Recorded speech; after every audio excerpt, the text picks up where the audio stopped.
It's so good! Oh, it's so good!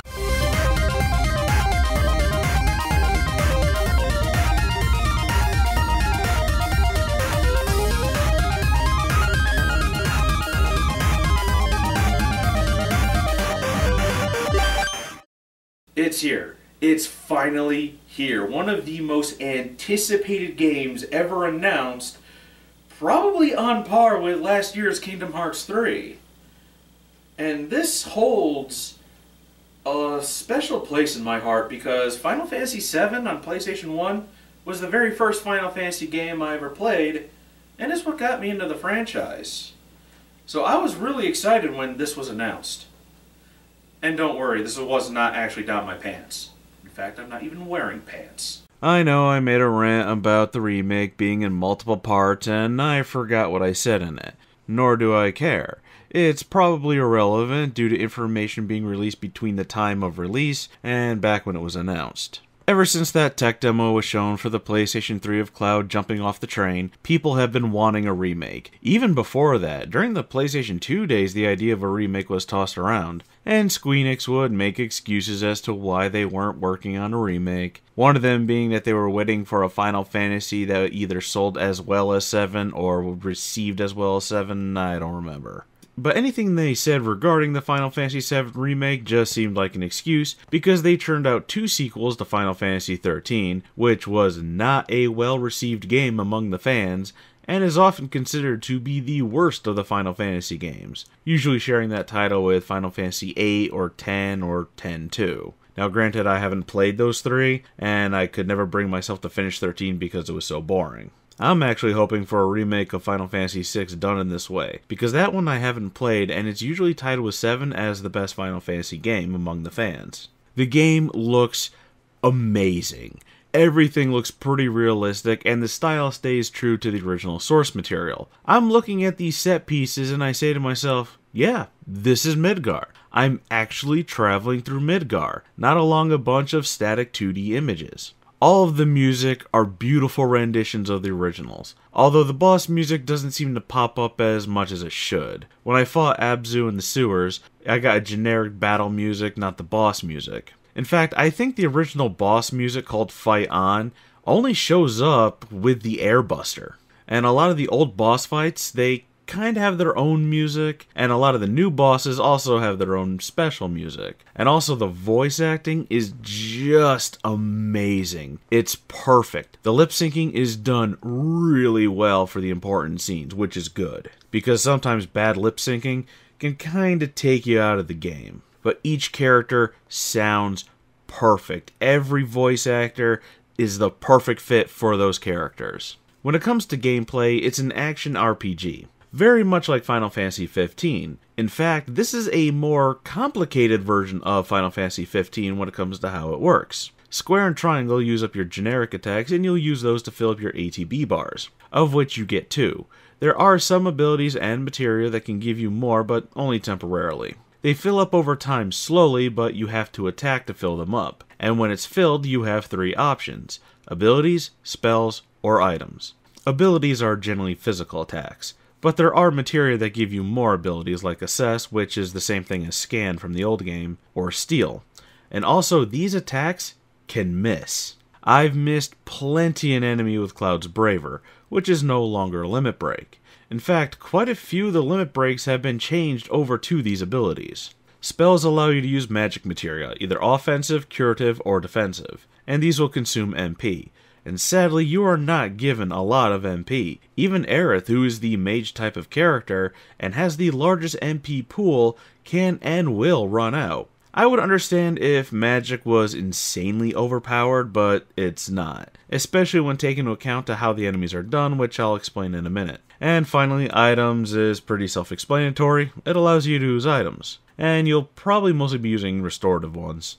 Enemies are done in a, I guess, weird way. They have 2 types of bars, a yellow health bar and an orange stagger meter.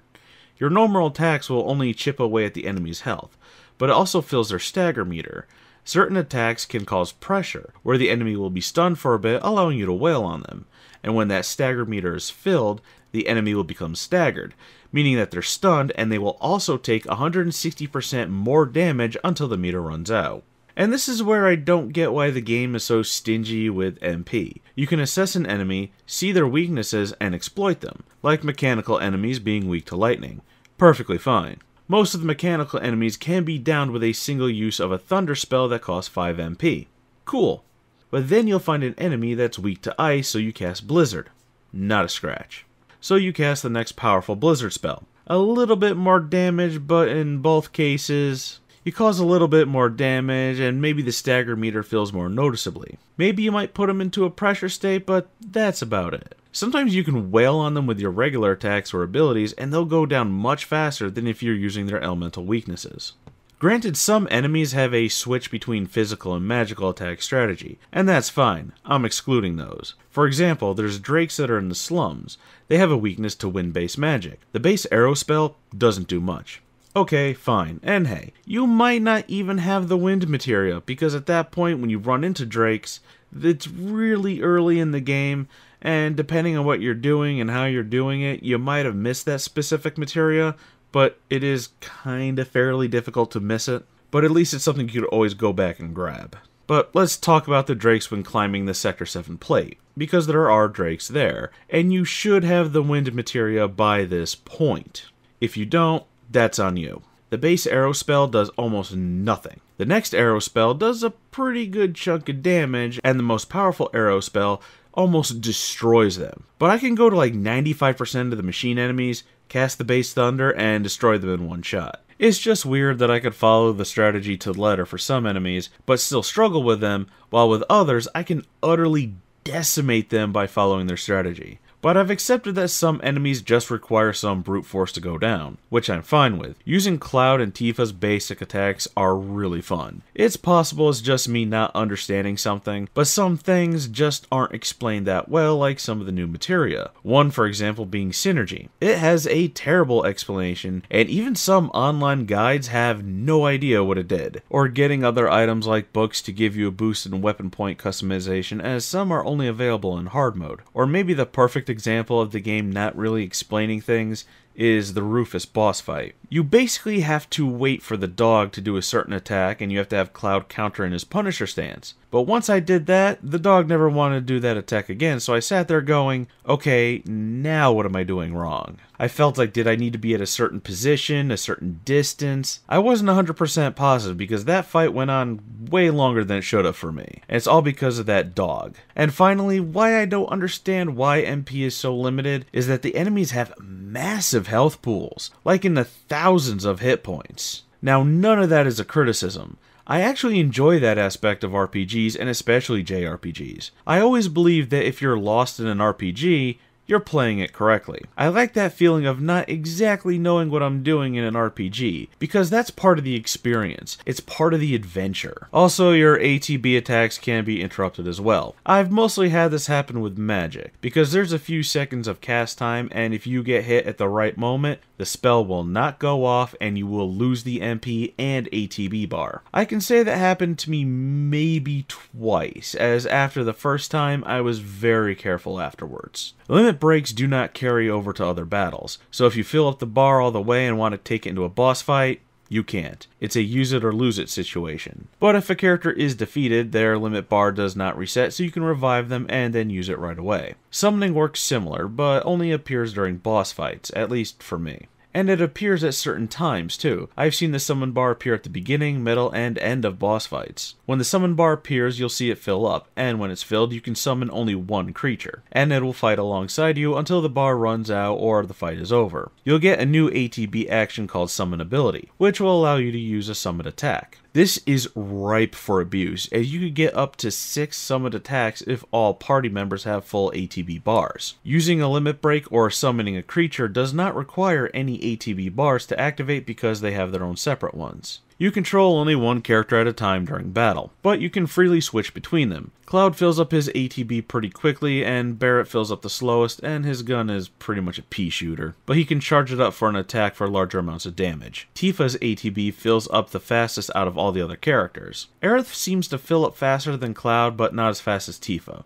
and I can be wrong on that, but that's how it felt to me. And Tifa is by far the most overpowered character in the game. She is insanely fast when moving, her dodge is the fastest and covers more ground than all the other characters, and given the right equipment, her magic can be on par with Cloud's, and her regular attacks do more damage than Cloud because of her speed. And when you get the Star Shower ability, you can wipe out groups of enemies with no issue. I would constantly switch between controlling Tifa and Cloud, only switching to Barret or Aerith if I absolutely needed to, which was usually to heal or revive Tifa and Cloud. Other than that, I would only issue them commands, not control them. And Red 13 is considered as a guest member. Red 13 is considered as a guest party member. You cannot control him or modify his gear or materia, but he's used to help solve a few puzzles or offer that wise sage type of advice in cutscenes. The ATB system sometimes feels like it works and sometimes it doesn't.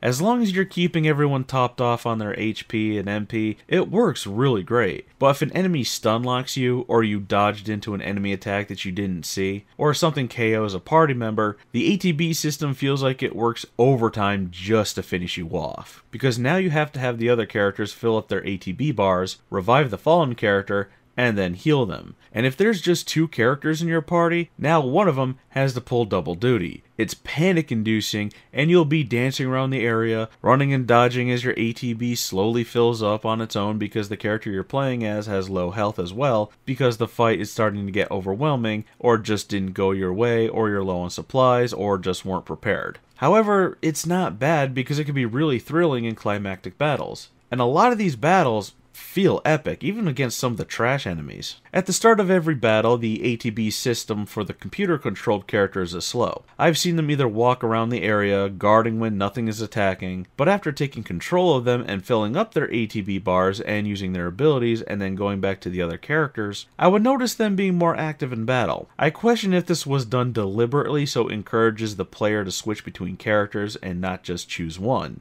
And if it was done this way purposely, good on them, because you should be taking control of every single character. The materia system is essentially the same as the original games, but there's some changes. Like the all support materia is replaced with magnify, allowing you to cast a spell to multiple targets, but the effect is weaker. Also, materia doesn't seem to have any detrimental effects to equipping. As in the original, if you equipped a lot of magic or summoned materia, physical stats would decline, but magical ones would increase. Materia does level up through battles. In fact, it levels up very quickly, but when it's maxed out, this game's version of Mastered, it does not split off into a new one, and its sell price doesn't seem to be affected by being maxed out. You also trip over green magic materia everywhere you go, followed by purple independent, yellow command, and almost no blue support. I'm playing this game and I feel that I need more magnify materia. I almost missed the only one the first time and had to reload the game so that way I could grab it because I was in the middle of a puzzle, otherwise I would have missed it entirely. And with the pitiful amount of MP this game gives you, it doesn't make for a very smooth magic experience because you can't cast spells on all your characters or enemies at once. In the original game, you were able to get 3 all materia before leaving Midgar. Each party member can only have 1 summon materia equipped, and that materia is already maxed out. And you don't really find these out in the wild. I found one and was given another. The rest I earned by fighting them as bosses in VR missions given you to by this kid who's trying to bring down Shinra from the inside under the guise as a student in a Shinra-sponsored program. Weapons can be upgraded, boosting their stats, gaining additional materia slots, or enhancing abilities. I found myself swapping between weapons as older weapons became or were just stronger than new ones until I leveled them up. In fact, the Iron Sword for Cloud carried me a good 20 plus hours of the game. Even when I got the Hard Edge, I didn't use it as it lowered too many stats. And each weapon grants a new ability, which after you gain 100% efficiency, you get to keep that ability no matter what weapon you have equipped. There's a lot of new puzzles and they're pretty fun, like moving giant mechanical hands to get Aerith over to another side of a gap so she could lower a ladder for you. The train graveyard has a whole new set of puzzles, and there's loads of side quests in the slums, and there are a chain of quests to get an item, like sneaking Cloud into Don Corneo's bride audition. Depending on what side quests you do depends on what dress Cloud will be wearing, and there's setups for Tifa and Aerith's dress that are dependent on what questions you're asked earlier in the game. And the bosses,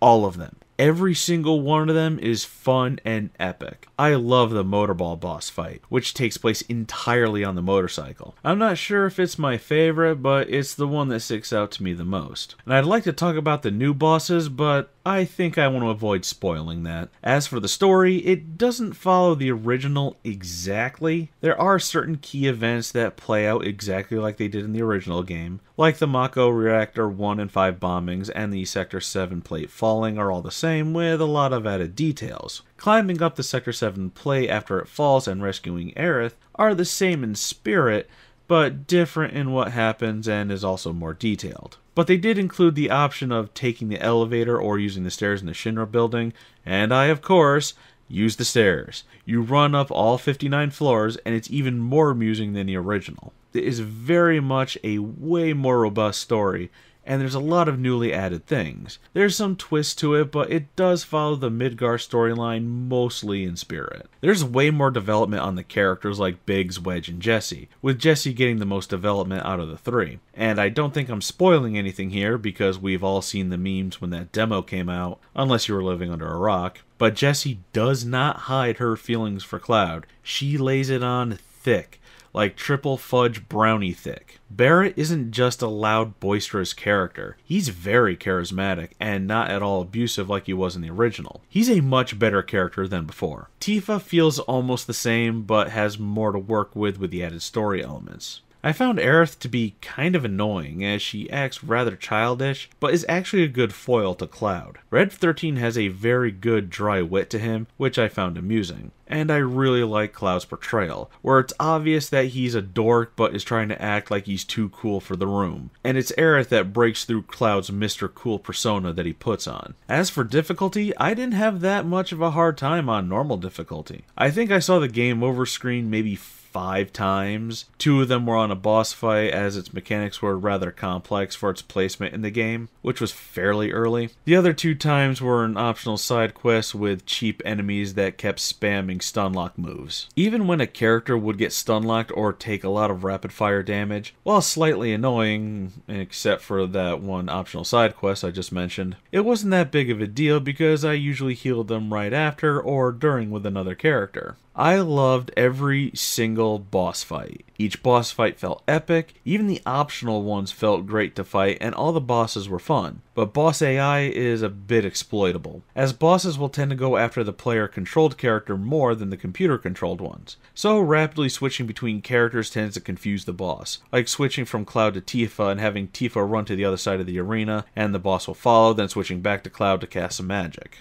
Out of everything, I would say that the only bad thing about this game is the camera. It does not like tight spaces or being backed up into corners, and it'll sometimes freak out when using ATB commands because it's colliding with geometry when time is slowed down. Other than that, I loved every second of this game. This game does everything a remake should do, staying true to the source material but adding in a fun gameplay style and even doing some things different. In my opinion, this game sets the standard for how remakes should be done. I don't think I could recommend this game enough. In fact, I bought it twice because this physical copy was delayed by a couple of days, so I bought it digitally so I could play it day one. And I will I will definitely buy it again when it hits PC. This sucks! I want to go back!